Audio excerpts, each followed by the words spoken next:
Vous écoutez le journal du télétravail, le podcast du magazine Management. Je suis Lomique Guillot, rédacteur en chef du magazine Management, et je suis ravi de vous retrouver pour parler aujourd'hui de la différence entre les petites et les grandes entreprises en matière de télétravail. C'est parti. C'est le journal du télétravail.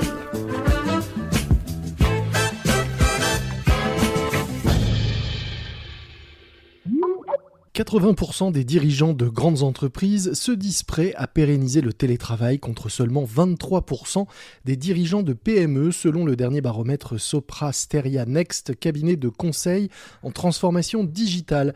Pourquoi un tel écart ? On en parle aujourd'hui dans ce nouvel épisode du journal du télétravail avec Florent Vadillot, directeur conseil éthique et souveraineté chez Sopra Steria Next, à l'origine de cette étude.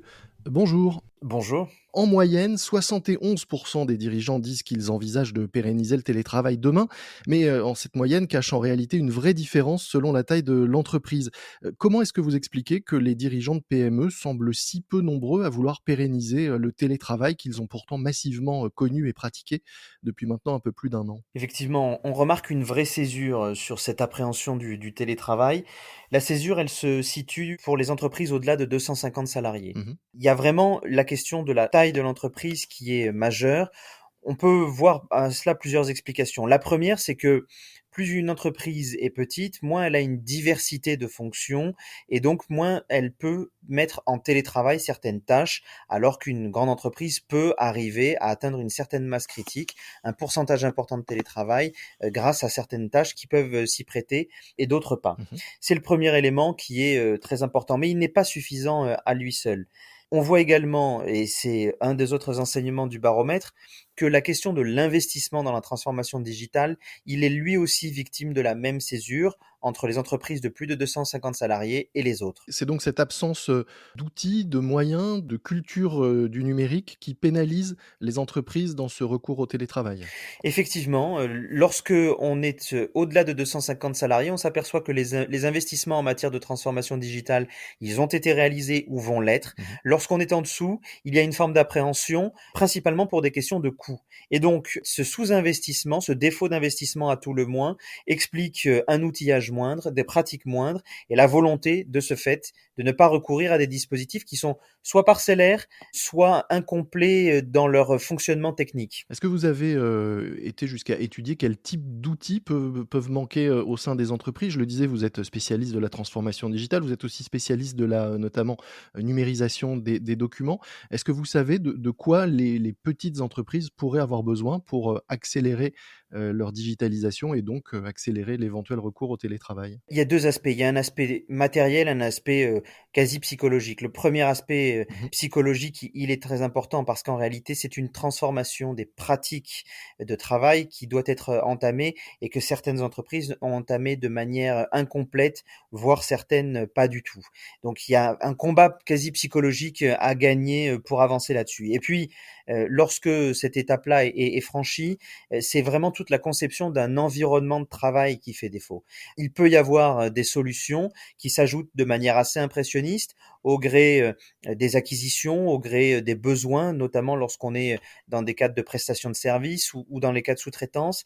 Mais la conception d'un environnement de travail global fait encore défaut, ce qui explique qu'on ne peut pas tenir le choc lorsqu'on est dans une situation de crise, comme ça a été le cas avec la crise de la Covid-19. Et donc finalement, la question de l'équipement, de la digitalisation, de ce changement de culture va plus loin que le simple recours au télétravail. Pour vous, vous dites c'est quasi une question pas forcément de survie, mais de résilience, oui, pour ces entreprises. Celles qui sont les mieux équipées, qui ont adopté la bonne culture, sont celles qui s'en sortiront le mieux demain, au-delà donc de cette à nouveau simple question du télétravail.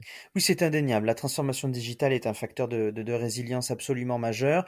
Alors, ça n'est pas l'alpha et l'oméga de l'économie. Il y a des secteurs économiques qui peuvent continuer à fonctionner de manière tout à fait correcte et bénéficiaire sans une transformation digitale pleine et entière. Néanmoins, on est vraiment sur une ligne de fracture et on le voit que la résistance à la crise, la capacité de rebond et de rebond positif, c'est-à-dire pas uniquement de résistance au terme le plus physique de la chose, c'est-à-dire la capacité d'absorber le choc, de voir les effets positifs, de gommer les effets négatifs. C'est ça la résilience. Eh bien, cette résilience-là, elle est évidemment favorisée par une transformation digitale en cours ou aboutie. Et c'est d'ailleurs un des chiffres de votre baromètre, hein. 66% des dirigeants interrogés estiment que l'accélération vers le digital sera essentielle pour rendre leur entreprise plus résiliente. Elle sera aussi essentielle donc pour favoriser le recours au télétravail qui lui a une utilité ou un intérêt, même pour les petites entreprises.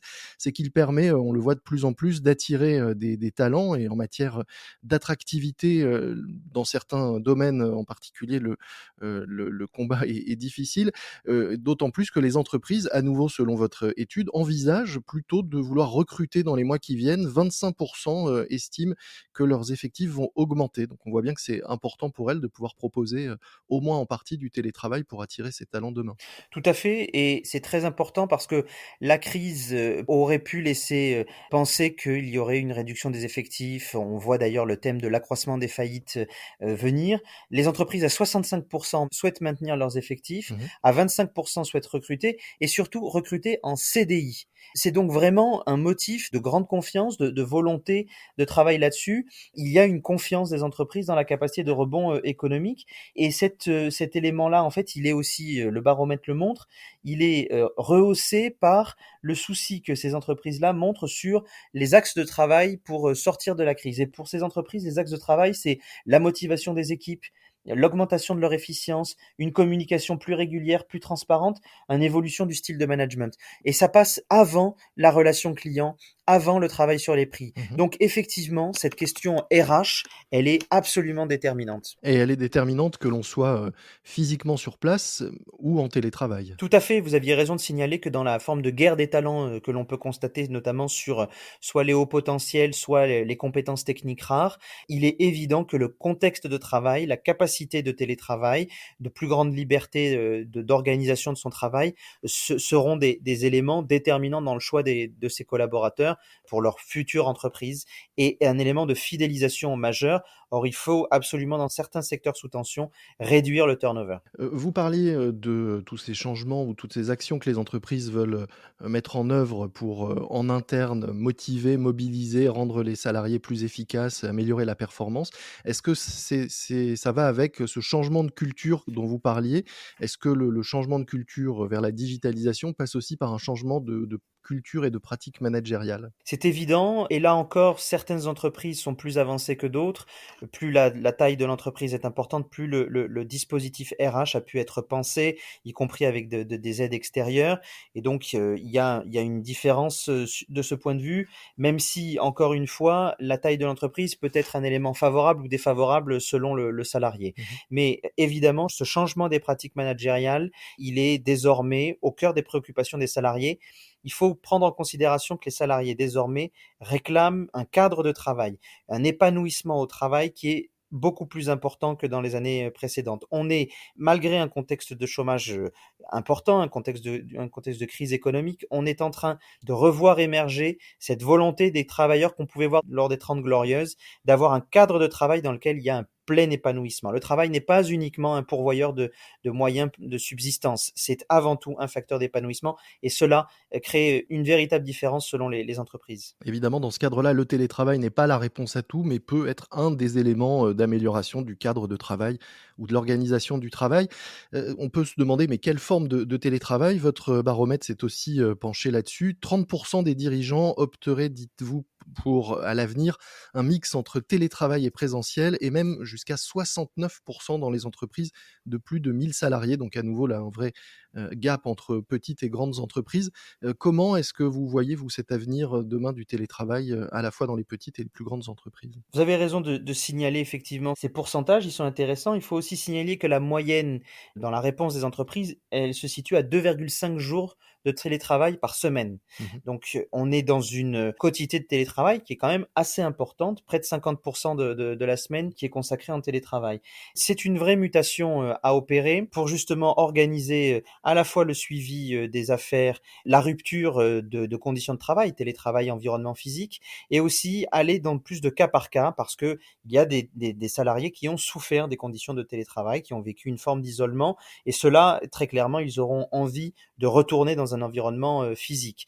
On le voit d'ailleurs dans le cadre du déconfinement, c'est en réalité le dialogue social qui va permettre d'établir dans chacune des entreprises la manière dont les salariés veulent travailler, et le gouvernement a d'ailleurs exhorté les entreprises à fixer cette durée du télétravail à l'issue du dialogue social.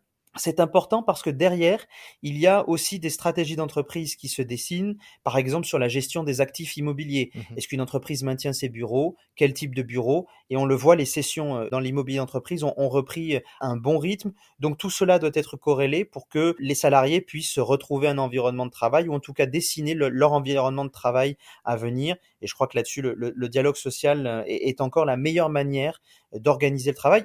C'est un des facteurs de cet épanouissement au travail, justement. Parlons un petit peu de vous pour terminer. Je le disais, Sopra Steria Next fait partie du groupe Sopra Steria. Vous êtes l'un des leaders européens du conseil, des services numériques, de l'édition de logiciels. Vous avez 46 000 collaborateurs dans 25 pays. Comment vous-même vous êtes organisé pour télétravailler ou travailler, et comment vous comptez vous organiser demain? Moi, je peux donner un témoignage personnel parce que lorsque la crise Covid est intervenue, le basculement en télétravail s'est opéré en 48 heures. Mmh. C'est-à-dire qu'en 48 heures, on avait véritablement notre environnement de travail qui était très efficace. On n'a pas eu de difficultés pendant toute la crise de ce point de vue-là. Et ça a été pour nous un vrai confort, hein, un vrai plaisir là-dessus. Maintenant, on envisage la sortie de ce confinement, de cette crise sanitaire, avec un élément qui est répété par Pierre Pasquier et par Vincent Paris, c'est la priorité d'abord à la sûreté sanitaire des collaborateurs Mmh. et à l'épanouissement des collaborateurs. Ça n'est vraiment pas un discours marketing, c'est vraiment ce qui se traduit au quotidien dans l'organisation de notre travail. Donc, on s'assure à la fois de la sécurité sanitaire des collaborateurs et on prend le maximum de précautions en la matière. On s'assure évidemment de leur épanouissement personnel. Et il y a eu de nombreuses enquêtes internes qui ont été conduites pour savoir quel était notre environnement de travail, comment est-ce qu'on percevait notre travail au quotidien, est-ce qu'il y avait des signes de détresse ou de troubles psychosociologiques qui pouvaient intervenir du fait du confinement. Donc il y a eu un suivi très individualisé et tout cela se poursuit pour justement permettre un plein épanouissement, d'autant que dans les métiers du conseil ou dans les métiers de l'ingénierie, la guerre des talents joue à plein et vraiment le contexte qui nous a été offert en interne est de ce point de vue-là tout à fait remarquable. Je vous demande pas si vous avez les bons outils pour télétravailler. En revanche, ça semble évident chez vous. Effectivement, nous n'avons pas à nous plaindre des outils qui sont les nôtres. Merci beaucoup, Florent Vadillo. Je rappelle que vous êtes directeur conseil éthique et souveraineté chez Sopra Steria Next, la marque de conseil en transformation digitale du groupe Sopra Steria, à l'origine de cette étude dont vous nous détaillez une partie des résultats. Pour ceux qui souhaiteraient en savoir plus, nous mettrons un lien dans les notes de cet épisode vers les résultats complets de l'étude. Merci beaucoup. Merci à vous. C'est la fin de cet épisode du JT, le journal du télétravail. Si vous souhaitez réagir ou simplement nous contacter et nous écrire, vous pouvez le faire à l'adresse lejournaldutélétravail@gmail.com. Le journal du télétravail, tout attaché, @gmail.com. Moi je vous dis à très vite, d'ici là soyez prudents, respectez les consignes, les gestes barrières et bon télétravail à tous. C'est le journal du télétravail.